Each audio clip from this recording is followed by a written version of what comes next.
Alap-alap Laut Kidul karya Hoping Hu bagian 3F.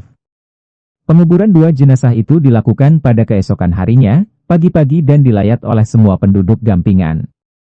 Warsiem dirangkul Aji mengantar jenazah ke kuburan dan kembali menangis terseduh-seduh ketika jenazah sudah dimasukkan lubang dan diuruk tanah. Setelah penguburan selesai dan para pelayat sudah berpamit kepada Warsiem dan Lindu Aji, ibu dan anak itu masih tinggal di dekat gundukan tanah itu. Mereka berdua, terutama Warsiem, enggan meninggalkan tanah kuburan itu. Ia seolah telah kehilangan segala-galanya. Seharian mereka berada di situ. Akhirnya, setelah menjelang senja, baru Warsiem menuruti bujukan anaknya dan mereka pulang dengan tubuh terasa lemas, lelah dan juga lapar karena sejak malam tadi mereka tidak makan apapun. Dengan menguatkan hatinya sendiri yang penuh kedukaan dan kehilangan, Aji membujuk dan menghibur ibunya. Segala sesuatu di dunia ini dikikis habis oleh waktu. Bahkan segala macam perasaan akan berubah dan ditelan sang waktu. Demikian pula perasaan duka. Warsiem dan Lindu Aji duduk di ruangan depan rumah mereka. Warung nasi belum dibuka. Tidak ada semangat bagi Warsiem untuk berjualan seperti biasa. Akan tetapi setelah lewat 10 hari sejak kematian suaminya, ia yang tadinya tenggelam ke dalam lautan duka, kini mulai muncul di permukaan. Sudah mau mandi, bertukar pakaian, bahkan menikmati air teh hangat yang disuguhkan Aji. Setelah melihat keadaan ibunya yang mulai mau bicara dan tidak tampak terlalu nelangsa lagi, Aji berani mengajak ibunya bicara. Ibu, sebaiknya kalau kita mulai membuka warung dan berjualan lagi. Banyak penduduk dan para langganan yang menanyakan kepadaku kapan warung nasi ibu akan dibuka lagi. Kata Aji dengan hati-hati. Warsiem memandang anaknya, ia telah dapat menenangkan hatinya. Ia tidak boleh tenggelam terus dalam kedukaan. Ia harus hidup demi anaknya. Ia tidak hidup sendiri. Ia masih mempunyai Aji. Bangkit kembali semangatnya kalau ia ingat kepada putranya. Besok kita boleh mulai berjualan, Aji. Besok pagi-pagi kita pergi ke pasar untuk belanja. Berasnya pun kulihat tinggal sedikit. Setelah mereka makan malam, Aji melihat ibunya sudah benar-benar kuat lahir batinnya, maka barulah dia mengajak ibunya bercakap-cakap dan menjawab pertanyaan yang selalu menggerogoti hatinya sejak kematian ayahnya, namun ditahan-tahannya dia tidak ingin mengganggu ibunya yang sedang berduka. Ibu, aku ingin sekali mengetahui tentang kematian Bapak. Aku ingin tahu siapa yang membunuh Bapak dan apa yang telah terjadi pada malam hari itu, Ibu. Mereka duduk di ruangan dalam. Warsiem menghela napas panjang. Kejadian itu terlalu tiba-tiba dan mengejutkan datangnya, Aji. Tadinya pun aku sendiri tidak mengenal siapa orang yang datang dan berkelahi dengan ayahmu itu. Akan tetapi aku mendengar percakapan mereka. Malam itu, datang seorang laki-laki berusia sekitar 40 tahun, tinggi kurus dan berpakaian seperti seorang priai. Ketika aku mendengar ribut-ribut di luar, aku segera keluar dan sempat melihat dan mendengar dia bercakap-cakap dengan ayahmu. Dia berusia 40 tahun, Ibu? Bukan seorang pemuda yang usianya sekitar 26 tahun? Warsiem menggeleng kepala. Bukan. Aku yakin bahwa usianya paling sedikit 40 tahun. Dalam percakapan dengan bapakmu dia mengaku bernama Raden Banuseta, putra mendiang Aom Bahrudin yang datang dari tanah Pasundan. Ah, kiranya putra bangsawan yang dibunuh bapak itu? Engkau sudah tahu akan hal itu? Bapak sudah menceritakan kepadaku, Ibu, pada hari itu juga sebelum malapetaka itu datang. Kalau begitu engkau sudah diceritakan bapakmu bahwa bapakmu adalah pelarian dari tanah Pasundan. Bertahun-tahun dia dikejar-kejar putra Aom Bahrudin sendiri yang datang sampai di sini dan menemukan bapakmu. Setelah mendengar nama bapakmu dan memperkenalkan diri, Raden Banuseta itu lalu menyerang bapakmu. Mereka berkelahi dan akhirnya bapakmu tewas di tangannya. Juga sahabat bapakmu bernama Ujang itu dibunuhnya ketika hendak melarikan diri. Apakah Banuseta itu tidak mengatakan di mana dia tinggal, Ibu? Dia datang dari Galuh dan menurut pendengaranku ketika dia bertanding melawan bapakmu, dia ada mengatakan bahwa dia adalah murid perguruan Dadali Sakti.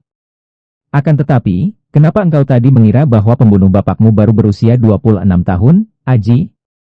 Tadi aku mengira bahwa yang membunuh bapak adalah Hasanuddin, Ibu. Hasanuddin? Ah, maksudmu Udin putra bapakmu yang ditinggal di Galuh itu? Engkau sudah tahu akan hal itu? Bapak sudah menceritakan bahwa Bapak mempunyai seorang putra bernama Hasanuddin yang ditinggalkan di Pasundan, Ibu. Bahkan lebih dari itu, aku telah membaca surat dari Hasanuddin yang dititipkan Paman Ujang untuk diberikan kepada Bapak. Surat? Aku malah belum mengetahuinya. Dia mengirim surat untuk Bapakmu. Apa isi surat itu?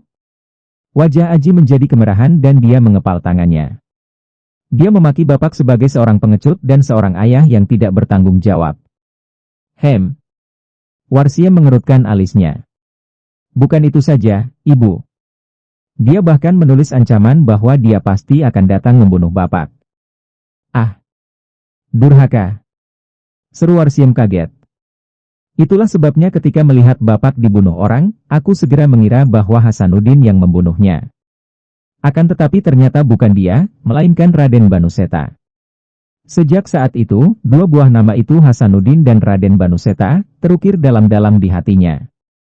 Akan tetapi Lindu Aji tidak mengatakan sesuatu kepada ibunya. Dia membuka kembali warung nasinya dan melanjutkan pekerjaan ayahnya di sawah ladang. Beberapa bulan kemudian kehidupan ibu dan anak ini sudah menjadi biasa kembali.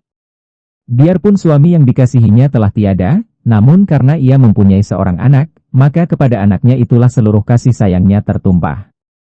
Aji juga seorang anak yang amat berbakti dan menyayang ibunya, maka hati Warsiem segera terhibur dan ia menemukan kembali gairah hidupnya. Warsiem adalah seorang janda yang berusia 33 tahun, masih tampak muda dan cantik manis, memiliki daya tarik yang kuat sehingga mata banyak pria memandangnya dengan gairah dan rindu.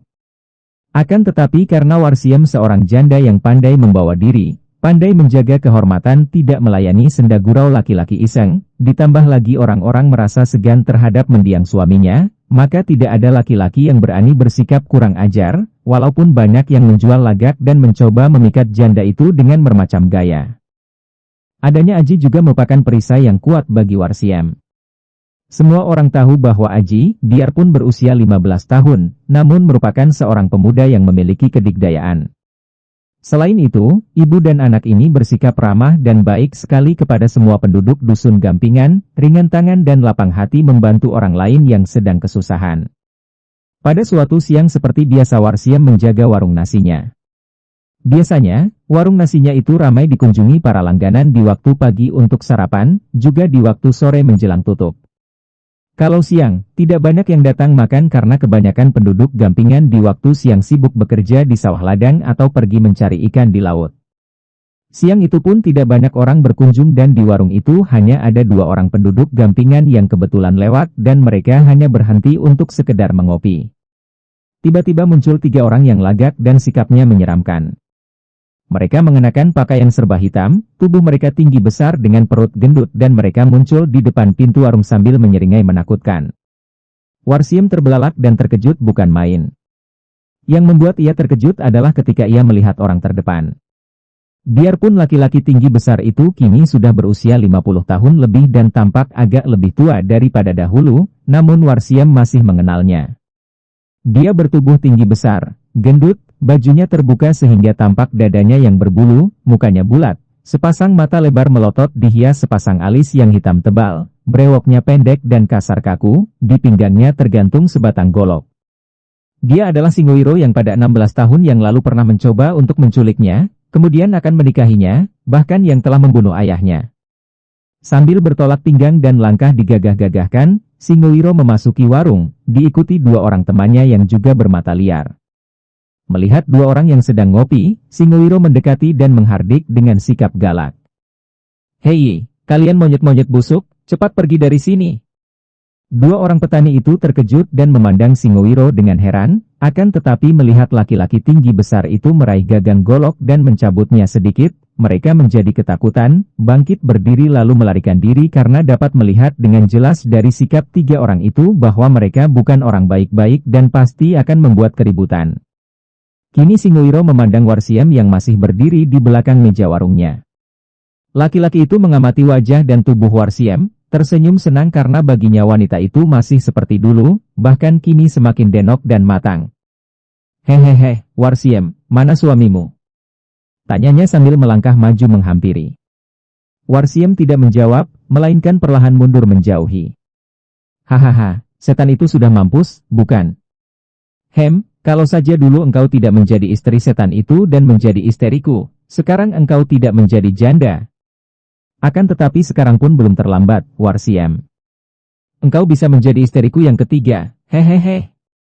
Dia menghampiri dekat dan mengulur tangan hendak mengelus pipi wanita itu. Warsiem mengelak mundur. Singowiro, engkau penjahat dan pembunuh keji. Jangan mengganggu aku dan pergi dari sini. Warsiem menuding ke arah pintu.